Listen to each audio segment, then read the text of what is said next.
Hey guys, this is Derek with ThinkComputers, and we are checking out NZXT's brand new case, the Manta. This is their first small form factor case. It's designed after the Ferrari 458. Let's go ahead and take a look.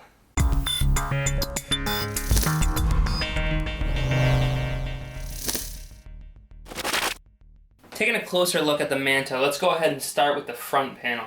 As you can see, there's absolutely no drive bays. There's nothing else on the front of the front panel. There's a small embossed NZXT logo that you probably can't see in the video. It's white, the same color as our front panel. What we do find is a set of side grille intakes on both sides of the front, and if we pop off this front panel, we'll see that it's really deep. The air will flow in through the sides of these grilles around and into this fan filter.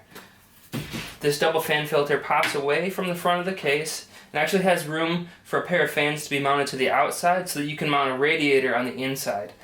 This will take up to a 280mm radiator. It comes equipped with 220mm fans. There's a little bit of a wiggle room where you can move them up and down just slightly, but not a whole lot with those two fans. Moving on from the front of the case, we find ourselves on the top of the Manta. This is where you're going to see some of the design characteristics similar to those on the Ferrari 458. As you can see, we have these two curved lines, which creates this recessed channel down the middle. This is similar to the roof of the 458, which is a performance characteristic for the 458, and on the Manta, well, it's just for looks. What we do find on the Manta, though, is a pair of USB 3.0 ports, as well as your audio in and out. We find a power switch and an LED light strip, which has your power, your hard disk drive activity, etc. We don't see a reset switch, which is something that some of you might find missing. If you do a lot of overclocking, you might lock up your system and you'll need that reset switch. You're not going to find that on the Manta. This is pretty much pared down to just the basics. We do find another set of intake grills along both sides of the top of the case, though, which is a nice feature as well. Like the front panel, the top panel pops right off, so let's go ahead and take a look at what we've got underneath. The top panel pops off just as easily as the front panel, just pops right off. You find your power switch there, just a little toggle. Like the front panel, it's very deep, provides a lot of room, and that's because this is the mounting space for up to a 280mm radiator. You can also mount, obviously, 240mm fans there. If we look closely, we'll see the hardware side for the power switch and the USB 3.0 and the audio in and outs. Other than that, there's not a whole lot to be found underneath the top of this case. It's just basically a fan or radiator mounting area. Checking out the rear of the Manta, we find probably the most normal looking part of this case. It's just your basic back panel. This is a small form factor build, so we don't even find a lot going on back here. What we do have is a standard in and out panel cut out. We have two expansion bay slots and a power supply mounting area. Above those things, we find a 120mm pre-mounted fan. It's got those nice sliders that we found on a lot of cases recently that allow you to redirect the air as you need it. Above the in and out panel, we do find two small LED lights used to light the back panel. Perhaps you're trying to plug in a peripheral in the dark and you can't find that port that you need. This will light your way to that.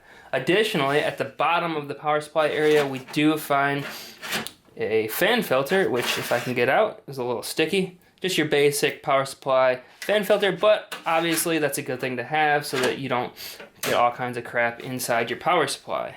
If you hadn't heard before watching this or noticed throughout watching this video, you probably have seen that this case is very unique. It's unique in that it has these curved exterior panels. What really makes them unique, though, is that they're actually made out of solid steel. Most of the time in the PC industry, if you see something like this, it's going to be a plastic exterior feature just for looks. In the case of the Manta, it's solid steel, it holds paint well, and it looks great, and it provides a very stable, heavy chassis. The side panels themselves are retained with simple thumb screws at the back. They are a little stiff to unscrew, but a nice feature of them is that they're actually retained in the back, so they're not going to fall off, you're not going to lose them. The panel is held on with the little alligator clips, pops right off. You notice how thick this is? That's because of the curved shape of the case, and it provides actually an extra little bit of clearance inside the case, and we've got a nice window on our version. In the interior of the Manta, you'll find two distinct areas. You've got your main compartment, and then you've got your power supply area separated by a power supply shroud. Now, NZXT has been including power supply shrouds since pretty much they've been included in PC chassis. So, of course, you're going to find one in the Manta. The nice thing about the one in the Manta is you're actually going to find that there are channels cut into the top of the shroud with the distinct purpose of directing air up into your graphics card. This is important because the graphics card in this case is going to mount extremely low and pretty much right over top of the shroud, basically starved for air if it wasn't for those channels. So those channels are supplied with air via the bottom fan from the front panel, which is mounted halfway between the shroud, halfway into the main compartment, and is going to just shoot air straight up into your graphics card. So that's a really cool feature, really well thought out by NZXT. Way to go. In the front of the shroud, you're going to have your backlit symbol, which we've seen in other NZXT cases. You are going to find a smaller cutout. That's okay because your board is tiny anyways. A couple of pass-throughs on the top as well. CPU power. Over in the 24-pin area and SATA area, you're going to find this really cool steel cover, which is going to keep all of your cables hidden, which is a really hard thing to do when you're doing a really small form factor build. So they're making things even easier for you there. To the right of that cover, you're going to find the 2.5-inch mounting trays. Remove the thumb screw, if I can get it loose, and the tray pops right out. Really nice feature. What you're not going to find in the Manta, though, is easy hard drive mounting areas. So if you want to mount a traditional full-size hard drive, you might want to look elsewhere. Moving to the back panel of the Manta, we find a pretty traditional backside with a few notable features. One really cool thing is the included PWM hub. We have 1, 2, 3, 4, 5, 6, 7, 8 fan input outputs, which is really nice because you're in a small form factor. You need something that's going to power your fans and not take up a lot of space. Connected to this hub, we have our PWM cable, of course, so that we can get that signal. And over on the side here, we have a Molex connector. The Molex connector is wide over to our LED panel. The LED panel has a switch on the back side of the case, as well as outputs to both the power supply shroud lighting and the rear I/O panel lighting. Moving on, we find that same channel that we saw on the front side with the little shroud here, which obviously you can see it's about 2 inches deep, which is plenty of space for mounting your cables. We've got the Stormtrooper design color scheme coming through, so we've got the white and black. Looks great on the back panel. Don't notice that a lot, so that's really nice.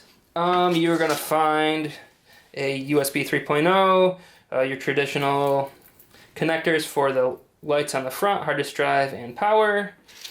Let's see here, fan extension cable. Got a PWM cable, we already covered that. Hard disk drive audio, or HD audio, excuse me. And that is about it. You're obviously your power switch. No reset switch because they didn't include one. Basically on the back panel, that's about it. You're gonna find some cable tie points here. We see a little twist bread tie here, but they actually do include zip ties with the case, so that's good. It looks like you've got just enough places to tie off cables that you can actually get, if you're diligent, a pretty clean back panel back here. Below, if we take a look, we can see the power supply mounting area. Get these cables out of the way. In there, we see actually tons of space, so you could actually mount power or a water cooling pump, obviously a full-size power supply, which would slide in through the back panel, and plenty of space for your cables and anything otherwise. For accessories, NZXT has included this plain white NZXT labeled box. Let's open it up and check out what we've got. Get this thing open. Let's see, there's a plastic bag inside, which includes a NZXT product guide and how to build a PC written on the back. Go to buildapc.nzxt.com. Not a lot of written help there. As I said, you do get an included set of zip ties, so these are going to come in very important later when we build this thing up. Let's see what else we got in this bag. We've got an NZXT case badge, which is a little weird because it is an NZXT case, and these aren't really used anymore. Oh well.